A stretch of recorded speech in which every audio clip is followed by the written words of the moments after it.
Hi, nice to meet you. Hi, nice to meet you. Hi, nice to meet you. Okay, my name's Alyssa Moffat. I go to Woodstock High School, and to start, I'm going to show you guys my introduction video.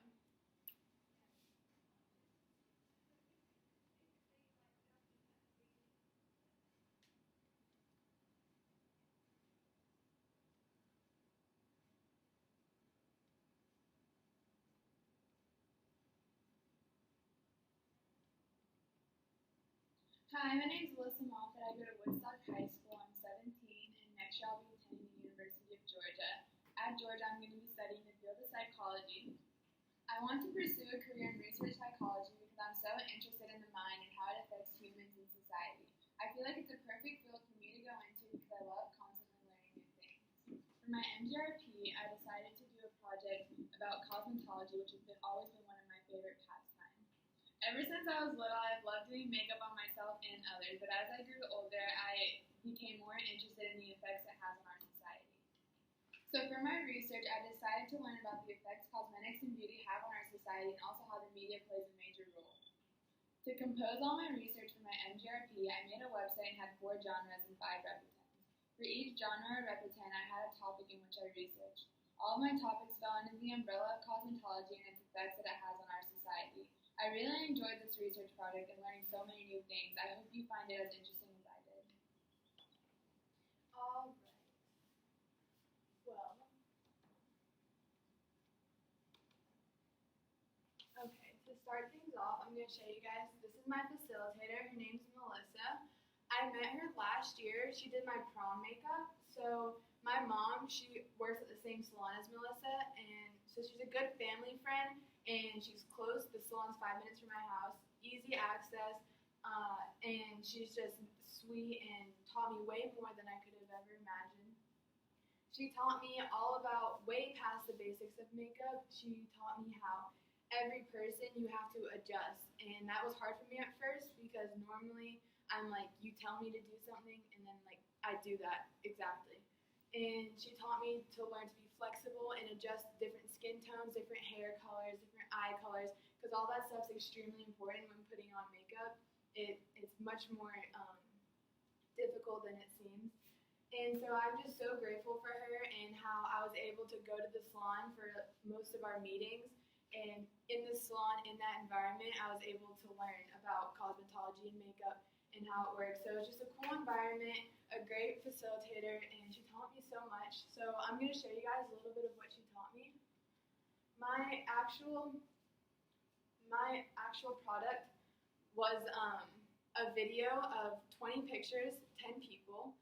I did before and after pictures in my portfolio of makeup. So before it was obviously without the makeup, and then after I did. So this is just a highlight of 4 of the people that I did for my project. This was the first makeup makeover that I did. Her name is Cindy Torres, and since it was my first one, I just tried to keep it simple. I did a basic smoky eye, which is one of the first things that you'll learn when you are learning to do makeup. And I just used black and silver on the insides, and that's just so that the color of the eyes really pop. And to bring all the focus to the eyes, to make it more dramatic, I used a nude lip. And so that finished off that look. And I was kind of pleased with how it came, but I knew that there was more for me to learn. And so Melissa, she really did teach me more. This is my second one, Sophie. I did her makeup for prom. Now, Sophie was going for an extremely dramatic look. Because of that, I really filled in her eyebrows, and I even gave her false lashes so that in photos you can really see her eyes and they just pop. And I used a very metallic, almost like a paste, not even a shadow, for her eyes, just so it is just so bold. And then for Sophie, I used really rosy blush. This way, in photos, you can really see her cheeks and they look super rosy. And then I highlight on her nose and her forehead so that in pictures it looks like she's glowing. This was Sydney. I also did her prom makeup. However, Sydney was going for a much more natural look. She wanted neutral colors, so I did that for her eyes. And instead of using false lashes, I just used a very thick mascara just so her eyelashes stay up and curled and her eyes just look bigger in photos. And I also did a light color on top of her eye so that in pictures her eyes look bigger and more awake. And instead of doing a lot of blush and everything on Sydney, since she has naturally rosy cheeks, I just really highlighted above her cheekbones, on her nose, and her forehead, so that in pictures, those features really stand out. And this was my last makeover. Her name's Hannah Jones. I really went all out on this one because it's my last one, so I figured I might as well put everything that I had learned into this. So to start, I really contoured her face, which was probably the hardest thing that I did learn how to do because it takes a lot of practice learning to work with the tools and everything to blend. So I contoured her face, and it just gives you a slimmer look. And I also contoured her nose. And then for the eyeshadow, instead of doing the classic smoky eye that you always see with the shimmer, I did matte colors. And I did a matte brown, which is actually much harder to work with than you would imagine. And I also did her eyebrows, and I highlighted, of course, because that was my favorite thing that I learned to work with was highlight. So I used it on everyone. And then I used a light red lip to finish off the look. And this was by far my favorite look, probably because the most effort was put into it, and I had the most knowledge when I was composing this look. So I'm very, very, very happy with where I started and where I ended. And I give all the thanks to my facilitator.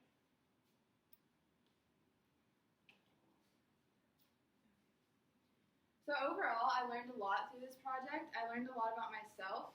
I learned that I'm not the most patient person, but I also learned to become more patient because doing makeup is not something quick and it's not something you can just do. You have to really think about it and adjust to every single person and accommodate their needs. So I learned to become much more patient with that.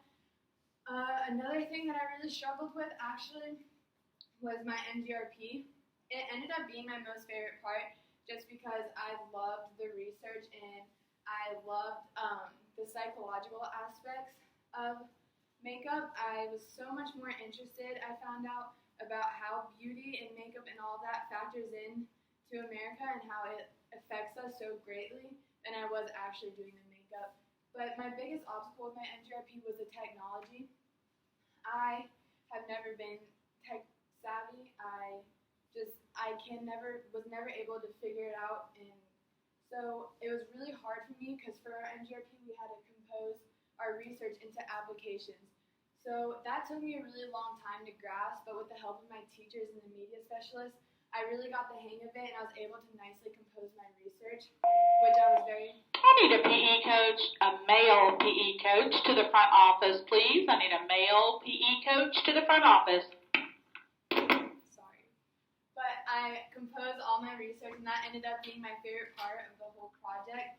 I was so much more interested in the psychological effects than anything else, which makes me glad to know because next year I'll be studying psychology at UGA. So this project really showed me that I think that that's where I belong. And hopefully I'm going to try and focus on the research aspects of it. And this also showed me that I do like research. So I think that overall this project was very successful, and I think that I'm going to be very content with where I'm going in the future. So thank you guys for your time. Do you have any questions?